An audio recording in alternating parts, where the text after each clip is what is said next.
for that knock? I feel like Rocky in this one, baby. Let's go. Alright, check it. Blast from the past, back from the future. So if I pull the trigger in the past, I know you and your future. I'm still hustling, still hugging the block. The referee to the shit, I'm still calling them shots. I can't be stopped, that's what I told you. I'm living my life like a box of Crayolas. I'm cutting up white, smoking that green. Purple color pens, I'm still making this cream. I'm so sick, check my throat quick. My wrist light up a room like a handful of glow stick. I'm like spoiled milk, the kid's gone bad. Then it's the minutes my pen touches the pad. Welcome to the Rick A. Show. Welcome to another episode number 234. Before we begin, I just want to take a second to remember my good friend Art. He passed away in 2012. It's been so many years, and I still haven't forgotten you, my brother. The reason why I selected your music to be the theme song of the show is because I wanted you to be a part of this, and I'm pretty sure if you were alive, you would be a part of this. So your music still lives on through us, and a cherished every memory we have. And we really miss you, and we wish you were here. So, RIP to my boy Art. Miss you, and I love you, man. So, welcome to the show, episode 234. I think this is the third episode of the relaunch of the new format of the show. The first episode was called Reset. The second one was called No Blueprint.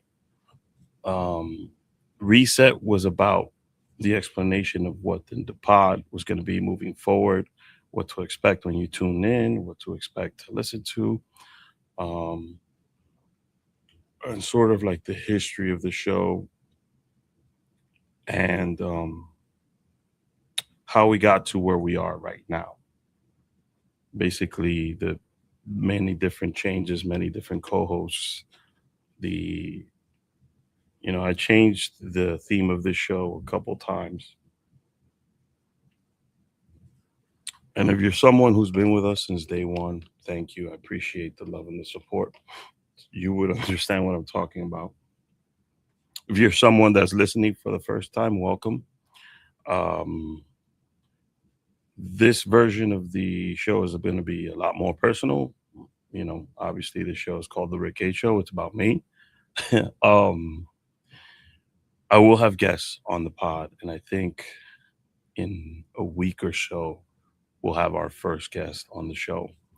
But for now, these episodes are all, there's a theme, there's a title, there's questions, there's stories behind everything. If you take something out of it, great. If you want to share a story that, if I say something that touches a nerve or something you can relate to, or you've been through a similar situation, please share with us.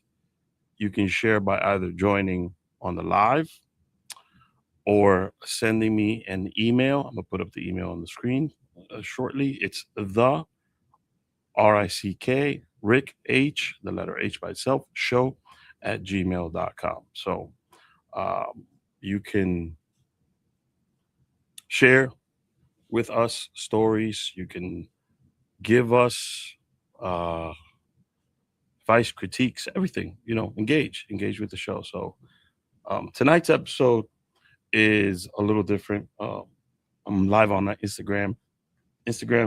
Join us on the YouTube. I'm so sorry. I got to use my phone right now. Tonight's episode is it's a comparison. It's called The Person I Had to Leave Behind, right? So it's who I used to be versus the person who I'm becoming or I am.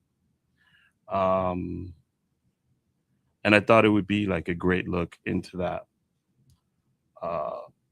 So I'm going to discuss like my old mindset, the ego, the pride, the mistakes I made, excuse me, versus the new mindset, growth, discipline, purpose, and who I am now. So this is what the pod has become. It's become a journal for this season, for me to create content, for you to get to know me personally, understand who I am, where I come from, and tune in to watch the show, not just for who's on the show, but for the show itself. So that's why I've made this transition to this iteration of the show what it is now. So let's have a discussion. Now, it's May 29th. Usually this time of year, I'm very reflective and very like thinking and planning and creating and just in my own head a lot because of my birthday is around the corner. It's a couple weeks away, and very much so how people do on New Year's. I tend to uh, on my personal birthday, I tend to reflect on where I am and where I'm going and what goals have I accomplished in the last year, what I haven't accomplished, what I need to work on,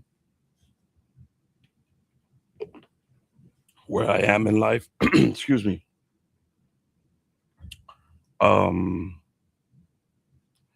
and then I figure out what I want to do in the next year, year 42. Um, so usually around this time, like it's not really like a pro and con list. It's more of a reflection. And I've been doing this for several years, and I find it works for me. I feel like everybody should be honest and real with themselves every once in a while. Have those tough conversations, not just with other people, but with yourself as well. You should reflect. Um, and then by reflecting, you either will be, I don't want to say disappointed, but you either will be like, all right, I need to work on these things, or you will be appreciative of where you are in life. And I think that if you view things from that angle, like I'm appreciative of where I am in life, and things that you haven't done checked off your list yet, I think you should see those things as small as goals. So the person I used to be, um, I'm gonna be honest. I had zero clue of who I was growing up. Right, I knew of, I know like you know, family, where I was from, um, dislikes, likes, but as in the previous my previous episode with no blueprint, I didn't know who I was as a person, right? Uh, in the beginning of my life, I was very much so a person who just wanted to fit in and be in part of the crowd, and I did several things. Growing up, I grew up in Washington Heights. Everybody should know that by now. Um, I wanted to be liked by everybody. I wanted to be, obviously, growing up, you want to be liked, you want to be cool, you want to be unique, you want to be heard, you want to be understood. But you can't get any of those things if you don't know who you are personally, right? Um, so I would say bits and pieces of who I was as a person came from like the influences that I had around me at the time. Um, so it really wasn't substance, it was just the kid from uptown, loved sports, uh, tried to be, I was always like, I was a good individual. I got that from the family, but, I always tried to be, an alpha, a leader, the guy, the cool guy, and you know, most of my teenage years, I spent it trying to be something I really wasn't. And I never felt comfortable in my own skin as a teenager because there was things that I liked that I knew if I said, "Oh, I like this," I was afraid of the rejection I would get from the outside crowd, right? Um, for example, like big time WWE wrestling fanatic. Like I loved it. I loved watching it. I loved the story. I loved the drama. I loved the athleticism. Uh, and in high school, it was not something I mentioned. You know, when I was in incarnation, you know, I was a fan of certain shows and stuff that I watched, and I never said, "Oh yeah, I'm a fan of this," or "Oh, I just went with whatever was popular at the time." You know, I was very much so just trying to fit in, find my place, find my footing. You know, um, and it was always like that for me. In high school, I tried to rap. I wanted to be a rapper because the guys on my block they all rap. They were all super talented, super amazing. Um, I could write. I was very good at writing and very good at coming up with choruses and very good at like inspiring others and coming up with ideas and concepts for songs and music. But me, be a rapper, like, you know, and, and I can laugh at this now, but even when I was going to Super Park High School, you know, I was trying to, I grew out my hair to try to get braids. So I really was like, I really thought I was going to be like the next Big Pun. And at the time, Big Pun was out and it was cool. You know, Latino could rap. They could be in that, you know, and it wouldn't be frowned upon or you wouldn't be looked at as a poser or whatever. I've always loved hip hop. Don't get me wrong. But maybe making the music was not my place in the culture, right? Um, then me and my best friend Craze, shout out to Craze, we got into like creating groups and creating music with other artists that we thought were super dope, super talented. And again, that's where I excelled. I excelled at, you know, song structure, concept ideas, you know, album ideas. I was more of that. And I felt like I fit that role a lot better. Like my creativity was much better for that. Um, I had a terrible flow. Like songs, there, I release them, I have some. Um,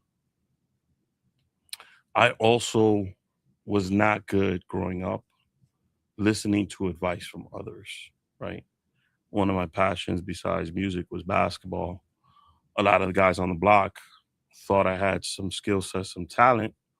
They wanted to show me some stuff. They wanted to like practice with me. And I was like, nah, I know what I need to know, you know.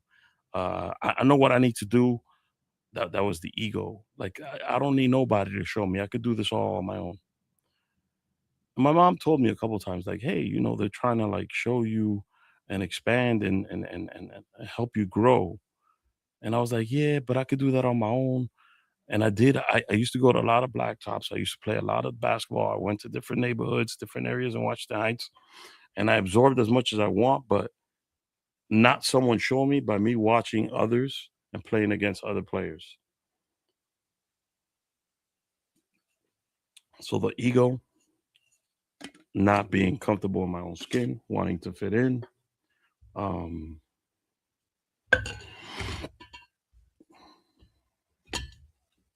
being afraid to just be myself, right, was a big thing for me because I always I cared about others' opinions, right? It's easy to say, and I find myself doing it now. Who cares what others think of you? You got to be 100% with yourself. And it's easy to say that now, but back then, I really cared about what other people's perception and opinion of me were. And I did things that I wouldn't normally do and I normally wasn't into, um, just to stay in the crowd and, you know, be part of the guys or whatever. But as I got older, and I started analyzing who was around me, right? Craze was there, Art, rest in peace, Art was there, my brother was there, and my cousins. So I stopped trying to impress strangers, and I just started doing things that I liked with family, essentially. And it kind of got me comfortable with me being me, right? If there was one thing I got from my cousin Gene, I want to shout Gene out. Gene was never afraid to be himself. He was who he was. He never tried to pretend to be anything else. Um, he never tried to fit in the in crowd. Um, and I've always admired that about him. He was very much comfortable with who he is, what he likes, and what he's into. Um, and I really, Gene, out of the core, out of all four of us, has that, and has always had that. So I just started like being around people that like me for me as I kept getting older. Now, what didn't leave me was the fact that I still felt like I knew more than everybody else, and I would never listen or take somebody else's advice. Like I very much so, not that I felt that I was smarter than everybody, but I felt that like I was in a way figuring things out, and I felt like I didn't need anybody's help. But couple guys in my life changed that perception and that outlook, and finally my wife really honed that for me. And I gotta say, it was Anthony. Shout out to Anthony, Big Lou, and Craze Boogie. Those three guys really showed me different things. You know, Lou opened up my eyes to things that I was blind to that were going on in the world. He also, the philanthropy part in me, a lot of it came from him telling us, yo, instead of doing this, let's do this. We can still have our fun, but we also got to care about our home and our neighborhood. Anthony wanted to show me things outside of the bubble of Washington Heights that we lived in. And he was very much into film and television. And I always looked up to him like if he was an older brother.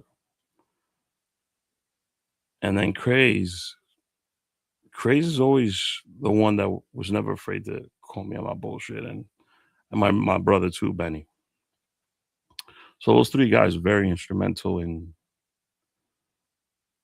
again, me figuring out who I was, or what my moral compass, where was it, what did I think of the world, and me myself.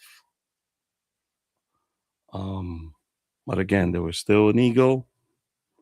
There was still, let me see, what was it again that I have here? I did a very nice graphic for this. Um, there was still an ego, there was still pride, and there was still a ton of mistakes to make moving forward. So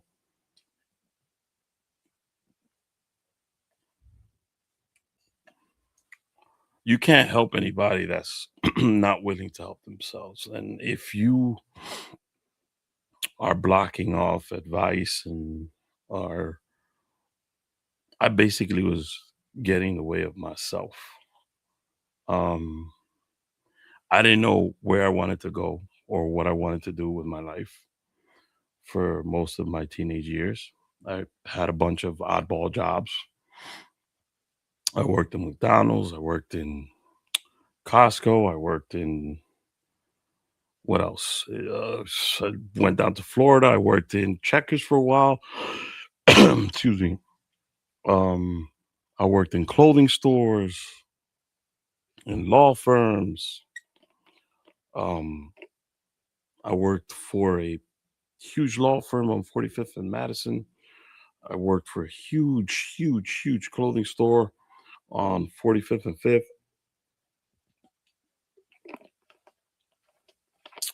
But to me, in my mind, that was just a place I was working at to earn a check to be able to go out and do what I wanted to do, which was party, drink, and hang out with my friends. There was no vision, no direction, and no purpose at that point in time. I was getting comfortable in my skin and figuring out who I was and learning about the people in my circle and who I wanted to be in my circle. Um, and qualities of people I wanted to align myself with, but I still had no purpose, no drive, no vision as to what I wanted to do. Um, then Lou was like, "Yo, let's do this NPO. Um, let's call it Get Be Grow, and let's just do this around certain issues that are going on in the neighborhood. Let's see if we could do events to bring either light to those issues or to raise funds or to assist in any way we can, um, and also to celebrate where we're from, right?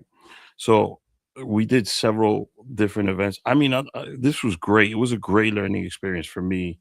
Um, we did something called the Washington Heights History Hash, where we had a bunch of people who were from or weren't from the neighborhood, and they did a like a scavenger hunt all around Washington Heights and Inwood, and it was I think 3 or 4 teams, and there was different clues with historical purposes of each at each stop, and it was great. We got local businesses involved. That was a great event. We did a graffiti cleanup.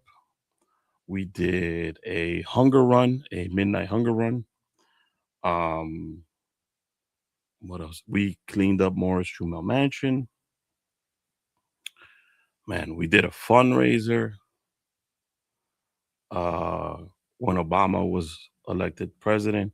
We did an event to do a because most people work during the day, so we figured we'd we'd show the video of the inauguration at nighttime. Um, and then we held a fundraiser where people would donate money for any future events we were doing. I mean, I was very proud of that work, and it was very fulfilling. Um, but again, it's the difficult thing with philanthropy is if that's what you do as a passion, as a hobby, then realistically, you gotta figure out a way where you could make it a career out of it. And I didn't know at that time, so um, you know, I still had to have a 9 to 5. So again, like, just doing oddball jobs, working in Whole Foods and things like that. Um, working in grocery stores, supermarkets. And it wasn't until I got a job with the Police Athletic League that the wheels really started turning about working in public service. And I did 5 years in PAL, some of the most fulfilling work I've ever done. Um, I impacted some people's lives. Those people impacted my life as well. I learned a lot about myself. I learned a lot about issues that were going on. It was very much it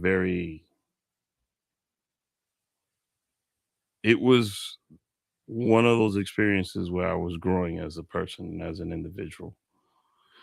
And then I landed a job with my job now, so which is still in public service. But all those things happened in a sequence that led me to it.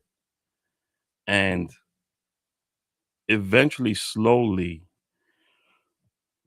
excuse me, I started listening. I had the ego before. You can have an ego, but you can still listen to people who have something to offer to you, or people who actually care about you, or and want to give you advice and want to see you do good, right? Um, I started listening, and I started thinking, and I started figuring my life out, and it was those years were very crucial to where I am now. I reconnected with someone who I was interested in, which is the woman I'm married to right now in those years. And she had her stuff figured out, like college grad, had good jobs. Other companies constantly were um, offering her employment. Um, she knew exactly where she wanted to head or wanted to go to in her career and her personal life as well. I wasn't quite there yet, but I got to meet her inner circle. I got to meet, you know, I got a lot from her. Um and yeah, just I started listening and I started paying attention, coming up with a plan. Um I started to cuz I would like really when someone tried to, oh, you need to do this, need to do that. I don't want to hear that. I don't want to, you know.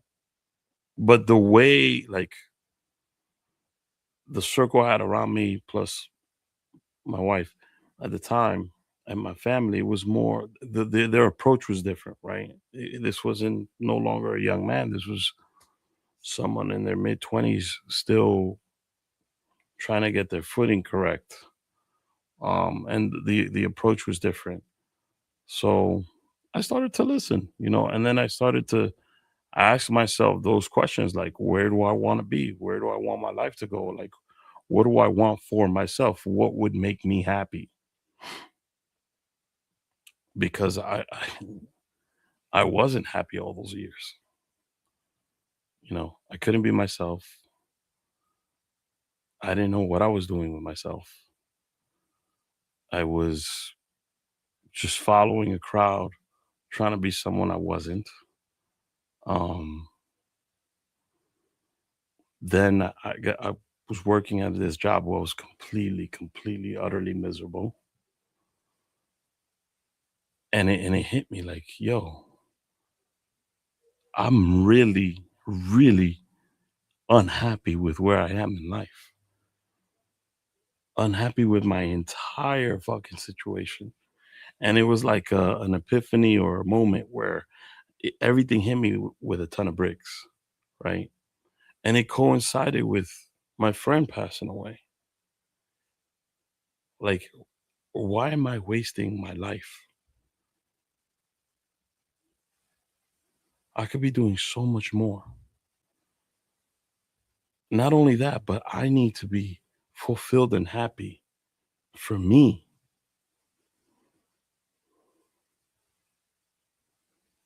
And I'm not going to say it happened right away when I was dating my wife, but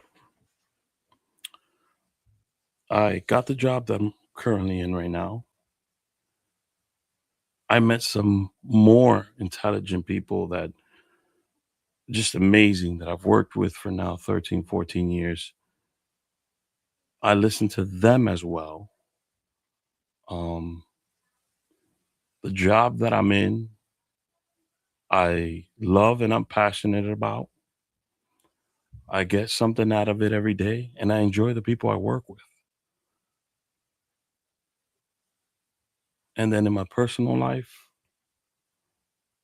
I met someone whose soul matched mine, right? She's, when we were dating, we dated how people date. But then when we got engaged, got married, we really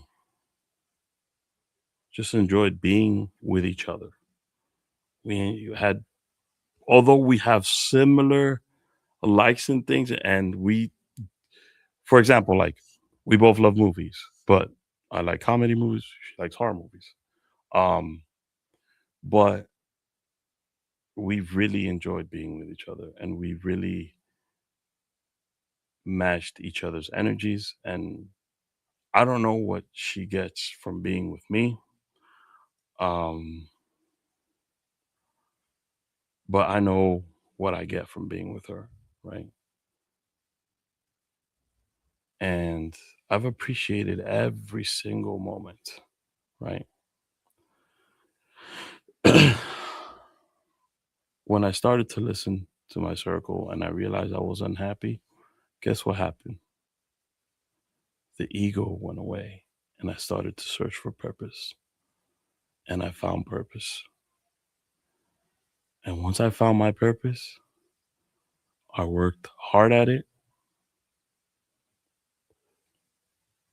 and I became obsessed with what that was.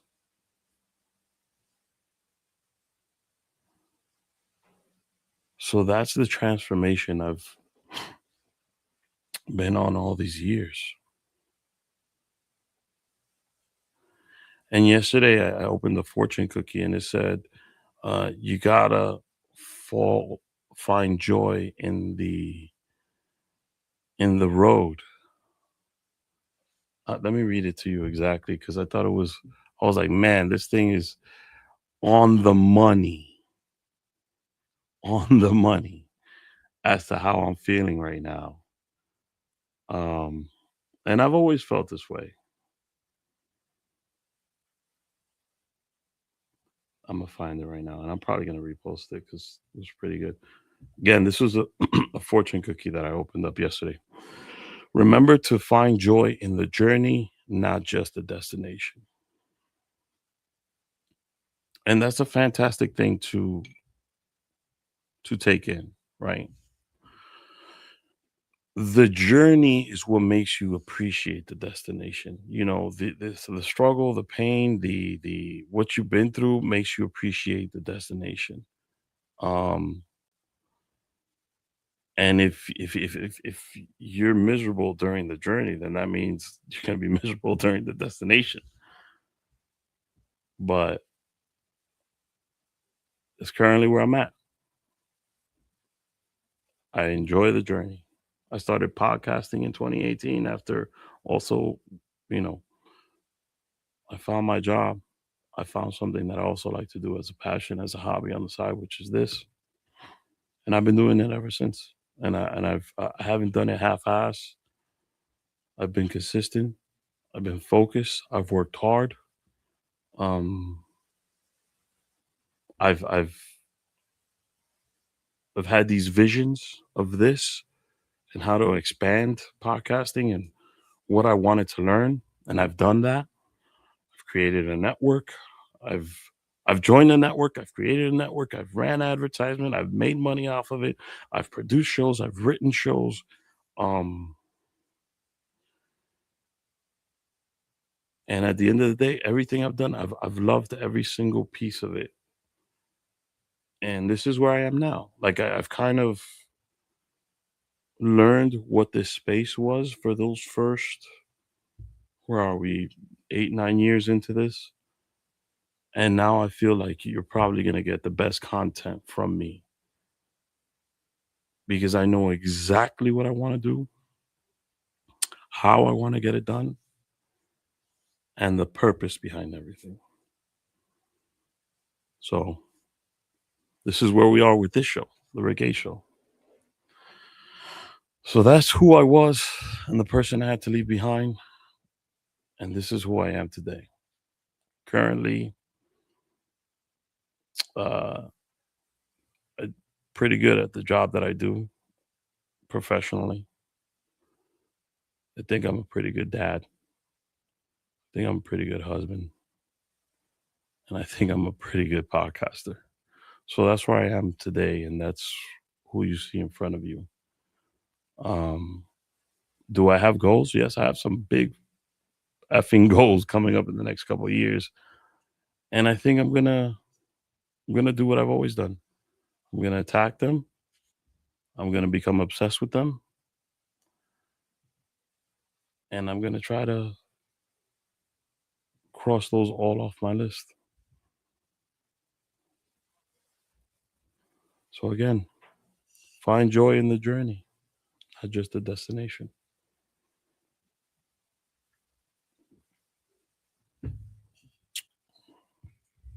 For those of you who tuned in tonight, I appreciate you tuning in. If you want to leave a comment or message, you can. Again, if you want to send me an email or a direct message, you can. You can follow me on Instagram at The Rick H Show or at It's Rick H. The email of the show is therickashow@gmail.com. You can watch us Mondays at 9 o'clock. I also produce and co-host a secondary podcast called The 2 a.m. Crew, which is with Jason Enrique. You can catch that show Tuesdays at 9. And if you have any questions or advice on podcasting, or you're someone that's trying to get into podcasting, send me a message. I can help you. This is really what you want to do. But until then, thank you for giving me the time that you spent listening or viewing this show. And like, subscribe, share. And I hope you're here for the next episode. Have a good one.